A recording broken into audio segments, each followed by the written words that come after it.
going to do a bit of magic, and usually when I do magic, I keep it quite small scale, in small groups, because it's easier, but playing to a bigger audience, I've had to adapt things slightly. So on the way in, a member of my crew gave somebody a card that says Chosen One, big dramatically on it. Who has that? Sally! Sally! Right, this is a big setup for the end of it. Sally, what I want you to do, under this cloth, this very upmarket cloth, I want you to write any number, a 4-digit number, going across here, so it could be 1, 2, 3, 4, straight across there. Make sure nobody else sees it, so sort of write it on the cover. I'll let you do that and I'll explain what I'm doing. That's important for the end. Hopefully everything revolves around that. Okay, any number, choose it freely out of your head. Okay. Right, the first thing I'm going to do is, because there's lots of different principles of magic, so I do mind reading and hypnosis and stuff, I'm going to do some sleight of hand. Sleight of hand can mean many things. You can manipulate objects to make it disappear and then reappear. It doesn't really matter because it's all sort of cheap tricks there. So I'm going to need 2 people in right now to help me. So, hands up please. Josh, instantly, there you go. Come on, and Ben, on the edge. Come on in please, thank you. Please give a round of applause.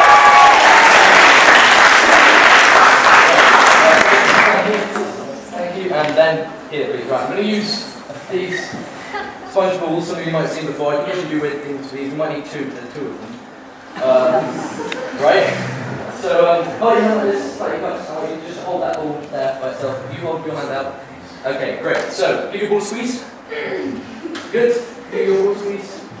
Good. Right, now this one's going to need a little bit of cooperation. So you've got that ball and this ball, and that ball. What's that ball? No, it's that ball. So we'll make it slightly easier. We'll call this one Tom, this one Dick, and you can be Harry. Great. Okay. You happy with your ball? You don't want his Tom.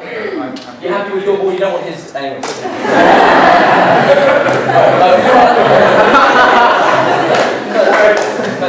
I'll take your ball first, and I'll place it down. Hold my wrist and come across with me as I take this one and hold it one hand. I'll place one ball in here, and I want you to hold it with the other wrist. Like that. And then, there you go, and run away so you can't see your face. To the edge of the stage, stop. Great, so we've got a bit of distance here. I want you to make sure I don't touch his hand at any point. Okay, you're still holding, face the audience so they can see. One hand, and hold the fist out in front of you. Okay, Josh, I'm going to give you an invisible ball. There you go. Take an invisible ball, just throw it over to Ben. Good on, good. I didn't pre-arrange any improv.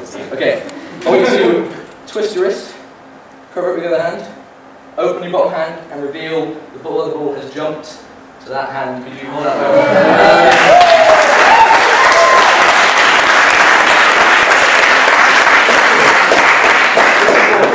goes down. Could you write your names here? So Josh, if you write your name here, and Ben, write your name here. Just what I'm saying, yeah. I'm going to go down like that. Right, that one's more sort of, you might have heard the expression, the hand's quicker than the eye.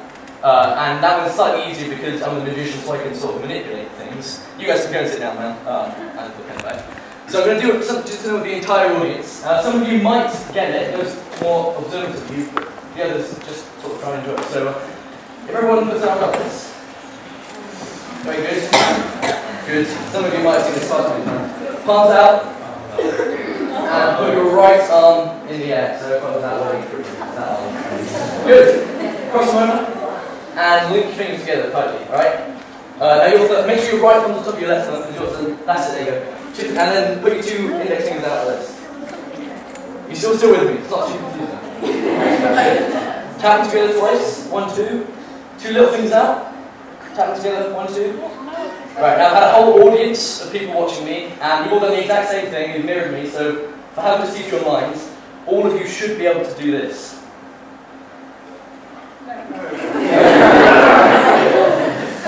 That's just a small thing about observation. People think they can sort of see things and do a bit of things. But now, that was you observing me. I'm going to try something slightly different the other way around. It's going to be more of an influence-based thing. I'm going to try and observe you guys. So, if anyone has a coin or the ability to get a coin, as long as you can have a single coin in your hand, if you could stand up if you want to be a part of this, and we're going to play a game with all of you. Fun game! Everyone get a coin. If you have one. Right, here's how the game is going to work. When you want to hold your coin like this, but behind your back, so you're holding both hands behind your back. And what we're basically going to do is we're going to play what you did in primary school, where you put it in one hand and you try and make someone guess where it is. Except the slight difference is I'm going to use sort of psychological methods and subliminal messaging to sort of force you to put it in one hand or another. And if I get it right, you sit down, you're out of the game, and we're going to will it down to the last few people, and the last few people, I'll choose someone to come up, okay? So we'll try round one. Round one, I'm going to try and influence you which hand you put the coin in. So you can either put it in your left, this is your left, over here, or you can put it in the other one, alright? So you can choose one hand, that hand's empty, and the hand that's left is the coin in it, okay? Everyone got it? Choose a hand, bring your hands out like this, choose a hand for the coin to be in, bring them out. Good. Everyone pull their hands out and choose a coin, okay. Considering you're mostly intelligent people, I'm assuming that the second I start slightly overemphasizing left, people put it in their right hand. So anyone who put it in their right hand, sit down, they're out.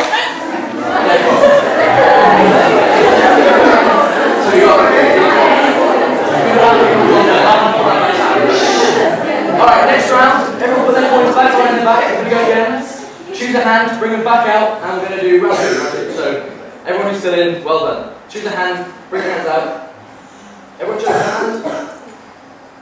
Okay, now the most obvious thing to do here would be to keep it in the same hand to try and trick me. So anyone who kept it in the same hand is now out as well.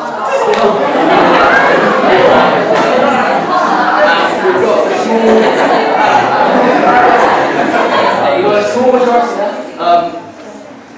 We'll do last round, and then I'll choose somebody of the people who's left. Put your hands back behind your back.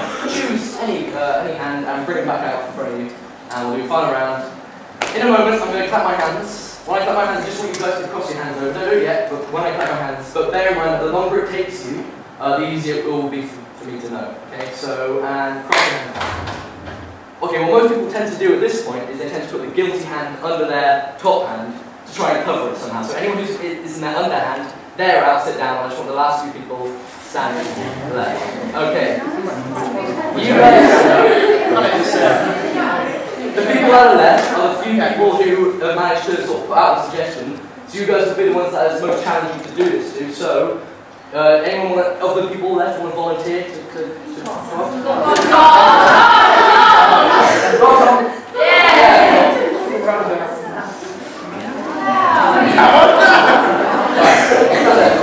Okay. Now that was more 50-50 suggestion, but you managed to get through that 3 times. But that was still 50-50. Still quite easy for me. We're going to tie massively now, and what we're going to do is we're going to put the whole weight on you. So it's 52 to 1 in your favour, so you should win this. I only have a 1 in 52 chance of getting this right, but before I came out, I turned 1 card over in this deck. This is going to stay in front of you the whole time. So I'm not going to touch that. 1 card is turned over, and I'm going to use these same techniques to try and make you think of the card that I have turned over. Okay? So clear your mind. That was quick. Okay? Imagine the card, say that for me. Change mind, but land on any card now. Just pluck it out of the air. I'm trying to influence you now. Try to put that maybe out of your head. And try blocking as much as you can, but land on the card now. You got it? Yeah.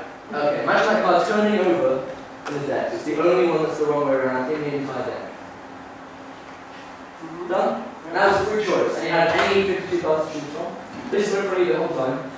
What was the card that you turned over in your mind, free chosen at the end? What was it? 5 of spades. 5 of spades. That's interesting. Because if I were to pick this up now and to show you the 5 of spades that's turned over, would that weird you out? Yeah, I'm going away from you. If you just look, you have to point it out to them. You will see 1 card turned over. Could you please hold it up to them, yell out what it is? No!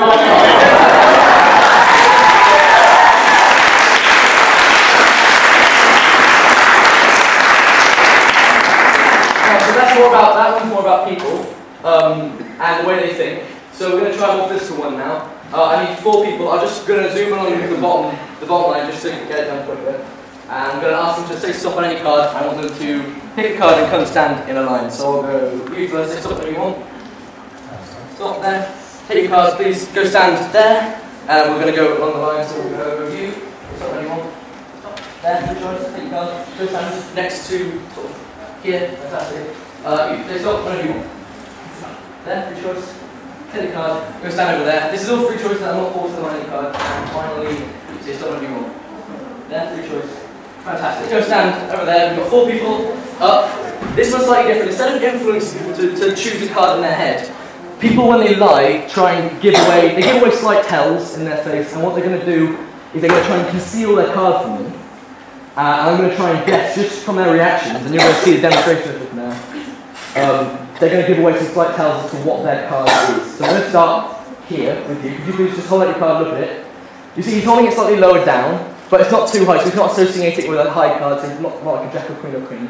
It's probably like a 5, 6 or a 7, and from that reaction, yes, it's probably a 5, 6 or 7. I'm going to stay there now, okay? I want you to think of red cards and black cards. If I said a black card, there's no reaction, so it's probably a red card. And from that reaction, it's definitely a red card, that's good. Okay, I want you to imagine now, is it hearts? Hearts? Yes, it's a heart, so it's going to say 6, 7, 6, 7, 7 hearts. Is it 7 hearts? Brilliant. You guys sit down, keep your cards.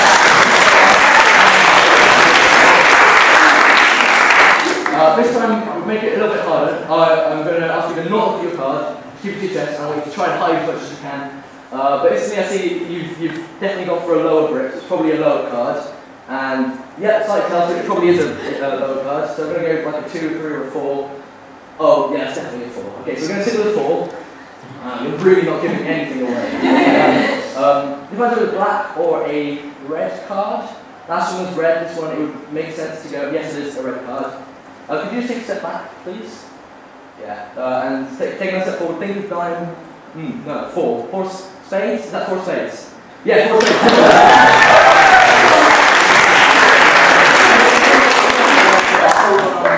Okay. I just want you to, in your mind, have your card at the forefront of your mind. Okay, and I want you to imagine, don't actually do it, but drawing your card, okay? I just want you to imagine, have it at the forefront of your head, you're like projecting it out to the audience. Okay? Oh, it's definitely a middle card, that's fine. It's probably like 4 or 5? 5? Yeah, it's definitely 5. That's good. Just keep focusing on your card, keep imagining it in your head, projecting it forward. I'm going to take the minor suit, so it's probably a red card. You're pushing away from your heart. I'm going to take the dice. It's the 5 of diamonds. Is that right?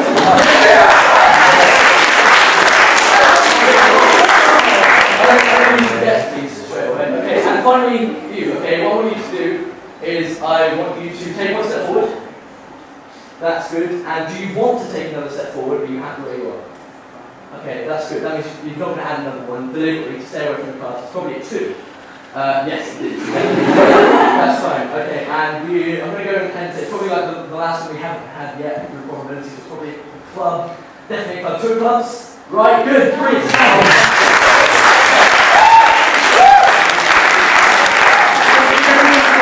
Does anyone still have this card? Alright. I don't know if this might link to this number, but first of all, could you say what card you had? 7 parts. You had 7. Interesting. 7. Next down the line, who's the next person? What was yours? A 4. We had a 4 here. 4. Okay, what did you have? 5. You randomly chose a 5. Okay, we'll put 5 here. And finally, on the end, what did you have? You had a 2. Maybe that'll relate somehow. Exactly, you wrote this number, so I'll probably put your name on the board. How do you spell it?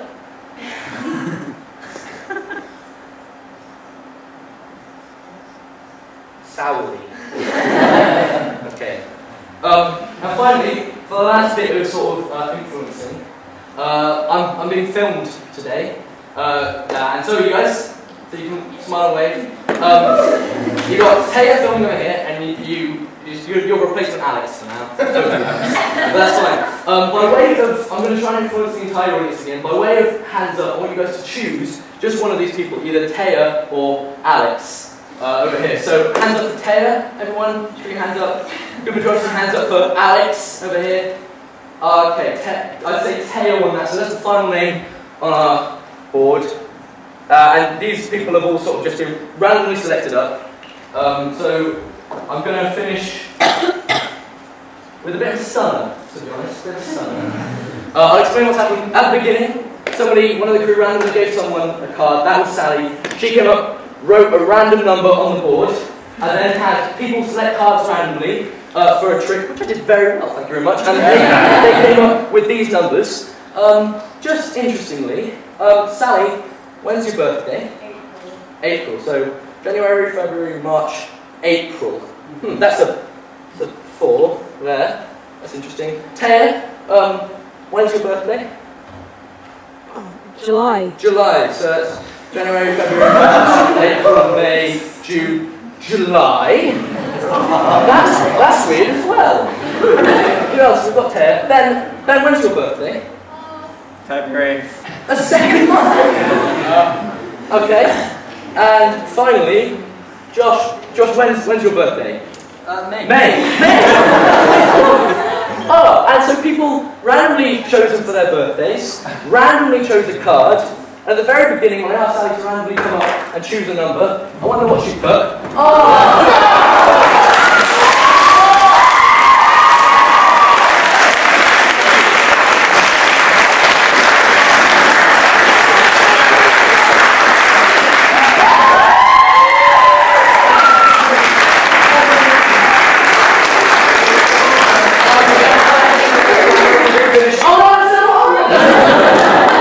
And that's somebody else can pick those up. That's me done. Thank you.